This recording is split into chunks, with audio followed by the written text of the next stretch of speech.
में हम लोग देखेंगे कि ट्रुथ टेबल का यूज़ करते हुए बिटवाइज ऑपरेटर्स को हम लोग कैसे इंप्लीमेंट करते हैं। बिटवाइज ऑपरेटर्स जो हम लोग ज़ीरोस और वंस पे वर्किंग करते हैं।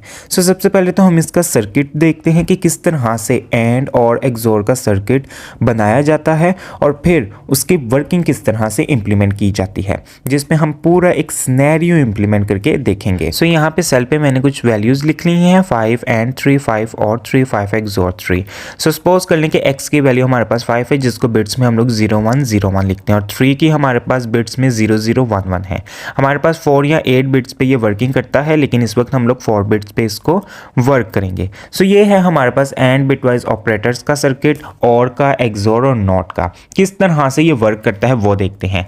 दो इनपुट्स जाती हैं और उस दो इनपुट्स के अकॉर्डिंग हमेशा हमारे पास जो आउटपुट आती है वो हमेशा एक आती है, और इन दोनों आउटपुट्स को हम लोग एंड या फिर x डॉट वाई भी लिख सकते हैं और x एंड y भी लिख सकते हैं। सो यहाँ पे मेरे पास x के जो दोनों x और y के वेरिएबल्स हैं वो बिल्कुल सेम है, यानी फर्स्ट जो बिट है वो 0 है x का, और y का भी फर्स्ट बिट 0 है। सो 0 0 जब एंड ऑपरेटर इंप्लीमेंट होगा तो आंसर आएगा एंड। देन सेकंड हम लेंगे 1 है हमारे पास बिट x का और y का बिट है हमारे पास 0।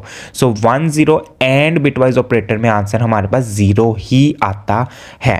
सो इसी तरह हम लोग 1 बाय 1 इन बिट्स को इंप्लीमेंट करेंगे। सो मेरे पास अब जो फाइनल आंसर आया है 5 एंड बिटवाइज ऑपरेटर 3 को इंप्लीमेंट करके वो आया है 0 0 1, जिसको हम लोग डेसिमल में 1 लिखते हैं। सो इसी को जुपिटर नोटबुक पे इंप्लीमेंट करके देखते हैं कि क्या 1 ही आंसर आया है। एग्जैक्टली हमारे पास 1 ही डेसिमल में आंसर इसका डिस्प्ले हुआ है। सो अब हम अपने सेकंड और बिटवाइज ऑपरेटर पे इन्हीं वैल्यूज़ को इंप्लीमेंट करके देखते हैं, जिसमें हमारे पास 5 है x की वैल्यू और y है हमारे पास 3 की वैल्यू, जिसमें बिट्स हमारे पास बनती हैं 0 1 0 1 5 की, और 3 की हमारे पास बनती है 0 1 1। सो एक्सोर में हम लोग इस तरह से अपना सर्किट ब्रेक करते हैं, और नॉट ऑपरेटर में हम लोग देखते हैं कि रिवर्स हो जाती हैं बिट्स, यानी जो 0 है वो 1 में हो जाएंगी और 1 है जो वो 0 में कन्वर्ट हो जाएंगी। और एक्सोर में जब हमारे पास सेम बिट्स होती हैं तो उसका हमेशा आंसर जो हमारे पास आता है वो 0 बिट में आता है, लेकिन जब सेम बिट्स रहेंगी 0 0 तब हमारे पास आंसर डेफिनेटली उसका 0 ही आएगा।